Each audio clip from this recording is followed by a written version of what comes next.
Les présidents africains sont souvent critiqués pour les problèmes qui touchent le continent. Compte tenu des actions d'une majorité de dirigeants africains, les critiques ont souvent raison lorsqu'ils affirment que les problèmes de l'Afrique sont liés au leadership des chefs d'État africains. Mais clament le lot. Certains font preuve de pragmatisme pour répondre aux besoins de la population. Ce leadership s'est révélé salvateur au plus fort de la crise liée au coronavirus qui n'a pas épargné le continent. Voici une sélection des 10 chefs d'État les moins corrompus et honnêtes d'Afrique. Non, je blague. J'en ai trouvé que 3, dont un décédé ces temps-ci. Allez, on y va. Avant de commencer, si vous êtes nouveau, abonnez-vous à la chaîne et activez la cloche de notification pour ne plus jamais rater une vidéo.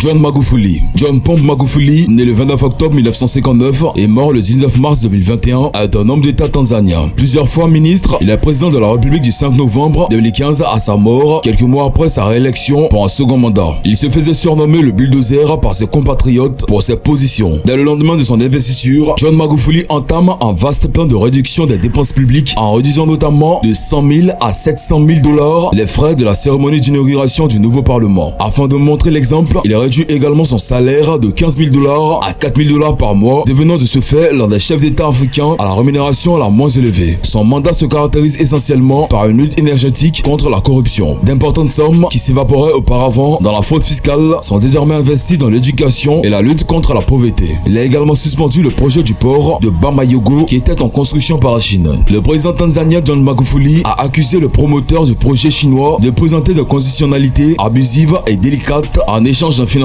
Ils nous ont dit qu'une fois que le port sera construit, il ne devrait plus avoir de port allant de Tanga à Ouara Sud, a déclaré John Magufuli à une délégation d'hommes d'affaires à Dar es Salaam plus tôt le mois dernier. Ils veulent que nous leur donnions une garantie de 33 ans et un bail de 99 ans. Ce qui veut dire que la Chine allait exploiter le port de Tanzanie pendant 99 ans. Ce projet de construction avec la Chine a été établi par son prédécesseur, Jakaya Kikwete. Il a ensuite déclaré que ce projet n'aurait pu être envisagé que par un fou. Dans son mandat contre le Covid, il estime que la Tanzanie est préservée de la pandémie du Covid-19. Il déclare notamment: le virus a été totalement éliminé par Dieu grâce aux prières des Tanzaniens. Il demande aux formes de sécurité de tester à l'aveugle les kits de test PCR du coronavirus avec des prélèvements sur des chèvres, des papayes, moutons et huile de moteur. Selon lui, tous ces tests se révèlent positifs à la Covid-19.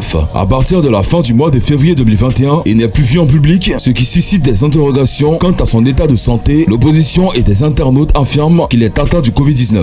Le 17 mars 2021, la vice-présidente Samia Suluhu annonce à la télévision tanzanienne que John Magufuli, âgé de 61 ans, est mort des suites de problèmes cardiaques à l'hôpital Emilio Zena de Dar es Salaam où il était soigné. Nana Akufo-Addo, souvent désigné comme le travailleur numéro 1 du Ghana, le président Nana Akufo-Addo a suscité l'admiration de tous sur le continent et au-delà de ses convictions panafricanistes et ses politiques favorables aux populations. Depuis son entrée en fonction, il a créé environ 1 million d'emplois pour le peuple ghanéen tout en stabilisant l'économie. Il est également reconnu pour avoir numérisé l'enquête nationale sur la santé, le permis de conduire et d'autres documents émis par le gouvernement. Il a réduit la corruption au sein de la fonction publique. Le président Akufo-Addo a récemment prolongé de 3 mois la gratuité de l'électricité et de l'eau pour les citoyens après avoir pris des mesures pour atténuer des souffrances de son peuple touché par la pandémie du coronavirus. Au plus fort de la crise sanitaire, il a su montrer le bon exemple à travers le respect des gestes barrières. Les Ghanéens et certains Africains l'ont félicité par son discours face à Emmanuel Macron au sujet du rôle africain pour le continent. C'est au Ghana que le président Macron avait conclu en décembre 2017 une tournée inédite entamée à Ouagadougou et marquée notamment par un appel aux Africains à s'en sortir par eux-mêmes. Face au président Macron, les Français découvraient les yeux un peu écarquillés du président ghanéen qui se disait francophile et qui a tenu à faire savoir qu'il ne voulait pas que l'Afrique dépende des décisions du contribuable européen. Notre principale responsabilité en tant que leader et en tant que citoyen, c'est de développer nos propres pays, de mettre sur pied des systèmes de gouvernance qui font des leaders des personnes responsables de leurs actes, qui utilisent les moyens mis à leur disposition pour le bien du peuple et non pour leur propre intérêt. Notre préoccupation devrait consister à nous demander ce que nous devons faire pour éviter que l'Afrique continue à mendier de l'aide et à demander l'aumône dans ce 21e siècle. Quand vous regardez l'Afrique en prenant en compte ses ressources, c'est l'Afrique qui devrait donner de l'argent à d'autres pays. Nous avons des ressources énormes sur le continent. Nous devons avoir l'état d'esprit du gagnant, nous dire que si les autres ont réussi, alors nous aussi nous pouvons réussir,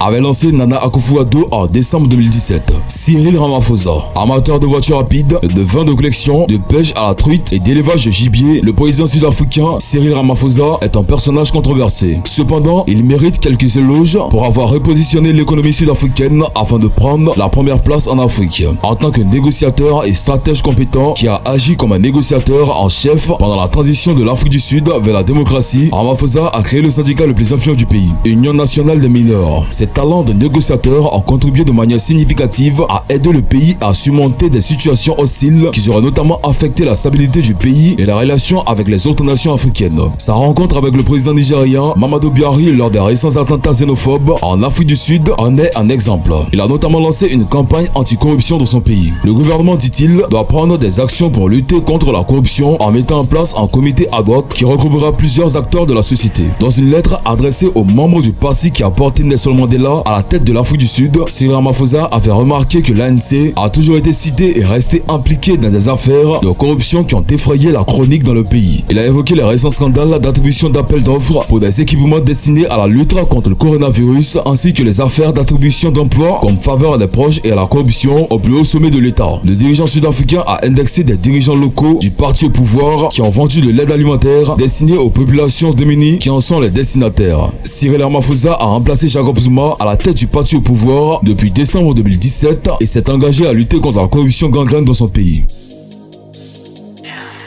Voilà, c'est tout pour cette vidéo. Si vous avez aimé la vidéo, n'oubliez pas de vous abonner à la chaîne et activer la cloche de notification pour ne plus jamais rater une vidéo. Allez, on se prend bientôt pour une nouvelle vidéo.